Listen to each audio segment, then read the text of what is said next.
everybody, welcome back to my channel. I'm Allie and this is Allie G Reads, and I'm gonna do another thriller video. It feels like summer out right now, so we're getting in the mood. So again,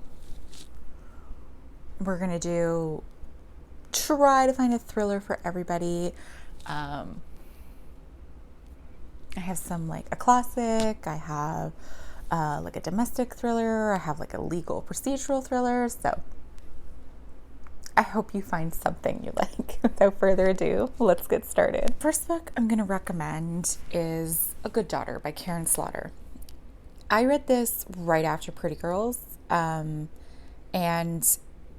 it was really good. I like Pretty Girls better, but this one isn't like as graphic as Pretty Girls. This is about two sisters, and they had like experienced a tragedy in their childhood, and they've kind of went their separate ways.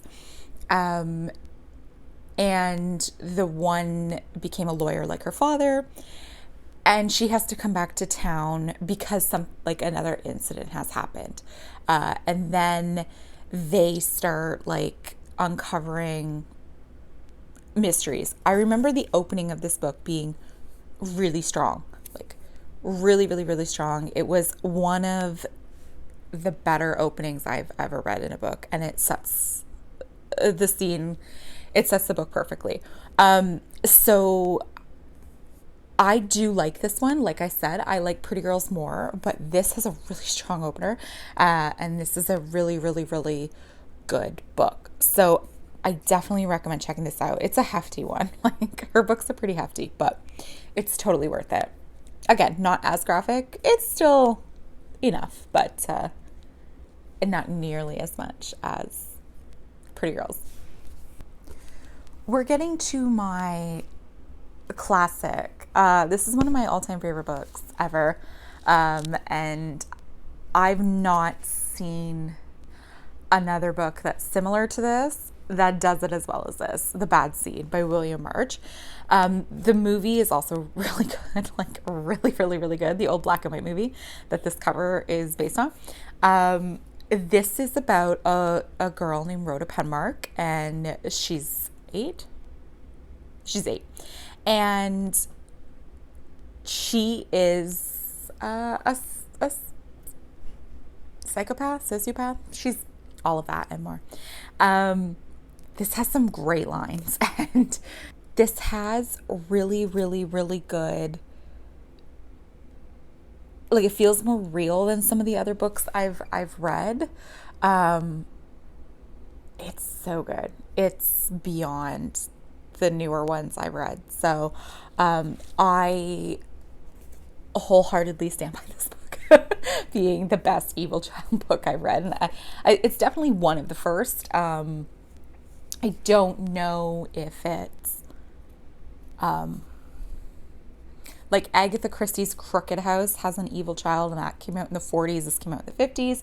So I do think there was more of that, but Crooked House didn't have quite the it wasn't so heavy on it, whereas this book is the main plot point. So I definitely think everybody should read this book at least once. It's not big. If you like that, like, evil child, like The Push, for example, you'll like this one, because this one's far better. What lies between what lies between us? Lies Beneath is a movie. What Lies Between Us by John Marrs. This is the first John Marrs book I've read. I do have 2 of his other books. I tried to get into them, but I think I wasn't really in the mindset to finish them off. But this one is really good. It's really fast paced. So I think, in my opinion, because I couldn't really get into the other 2 as quick, this is much better. Like, fast paced, I mean. I don't know about the stories, but as far as pacing, this one is paced much better than the others. This is about 2 women that live in a house together, and one of them is chained in the attic and the other one is like keeping them prisoner up there. This does do the shifting points of view, so you find out who they are and why she's up there. She feels like she deserves to be up there, but the treatment that she's getting is horrendous, obviously. I did not expect this. Like, there was one twist I did like guess, but I didn't expect it to go the other routes it went. So I really love this book. I still think about this book today. It's so good. So good. So I definitely think that if you're going to check out a John Marrs book, try to get this really underrated one, because I hear people talk about the other one. I know the one was adapted into a Netflix show. This one is still quite under the radar, so I definitely wanted to bring some attention to this, and I think that this is a really, really, really good read. Fast too. This next one is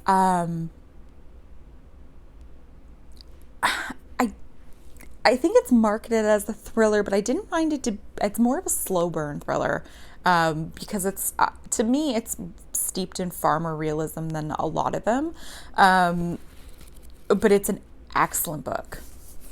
Long Bright River by Liz Moore. This was on Obama's. First of all, it was. I think I read it at the beginning of this year. It's so good. It's on Obama's favorite books of 2020. I slept on this one a little longer. I didn't pick it up when it first came out, but it's really good. And again, it feels very real. This is a really good sister story as well. This is about one sister who's a cop and the other sister is a prostitute, and she's also struggling with addiction. And a lot of prostitutes are showing up dead in town, and people think they're just overdoses, and then it seems like something more is at play, and this cop just she starts to go on a hunt, making sure that even though she hasn't seen her sister in a while, that she isn't a victim. And then she starts kind of going rogue, and it's really good. Again, it's steeped in a lot of realism. I'm not going to say much more about it.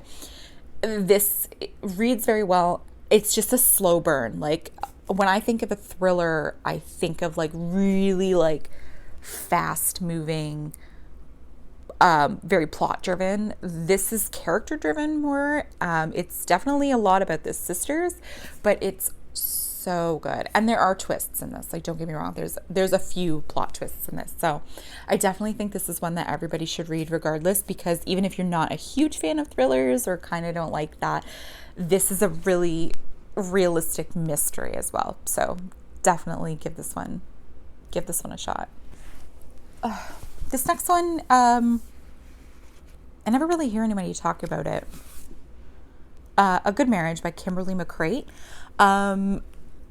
This woman she is a lawyer, and this man she went to university with is like a billionaire businessman, and his wife is dead, and this guy really, really, really wants the main character, Lizzie, to represent him, even though she doesn't feel comfortable doing so. He's like very persistent and is willing to pay a lot of money, and she really needs the money.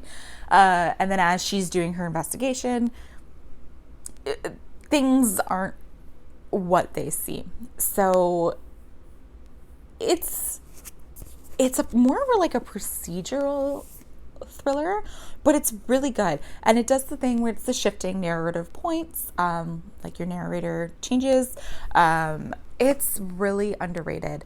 It's really good. I definitely didn't guess the ending, even though I was sure I knew.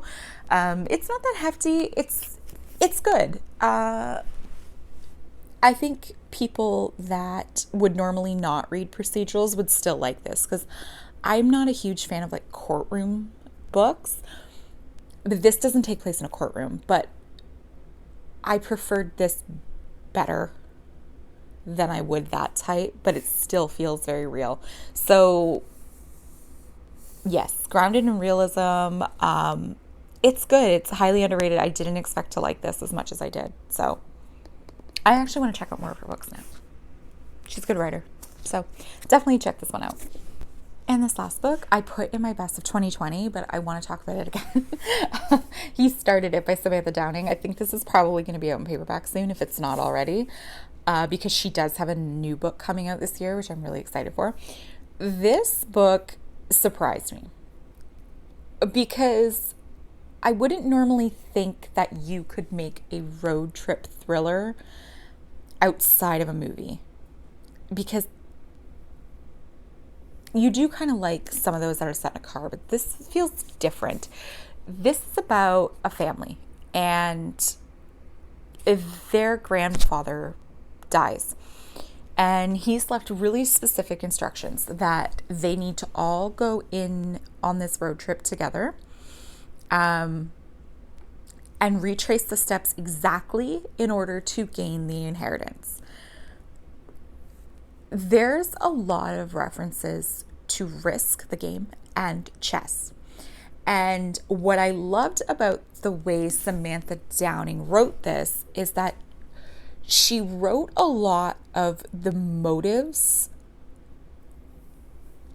or like the moves the characters were making, like a chessboard or like a game of Risk. Like the characters are very calculated in their moves, and they're constantly trying to outwit each other, and I love that about this book. I did not see the ending coming. There's a few plot twists. One, I kind of guessed that something was shady, but this is so good. I haven't read her other book, My Lovely Wife, but I recommend this to everybody. It's so good. So good. And I love that, the way she did that writing, and I would love to find more books that have that kind of like manipulative moves happening in the writing. So definitely check this one out. It's so good. It's one of my favorite thrillers out of all the ones I've recommended so far. And that's it. It's starting to feel like summer now. And every time, like, I know people say beach reads is big. Every time I think of summer, I think of like horror and thrillers and murder. It's like it's like a second spooky season for me. I don't know why. It's probably because a lot of like slasher films and stuff take place in the summer. I don't know, could be that. But I didn't have enough horrors in mind to do like a horror one yet, but it will be coming. So please like, comment, and subscribe. Tell me what you think. If you want to read any of these books, if you have read any of these books, or know more books like any of these that I recommended, I'm always looking for recommendations.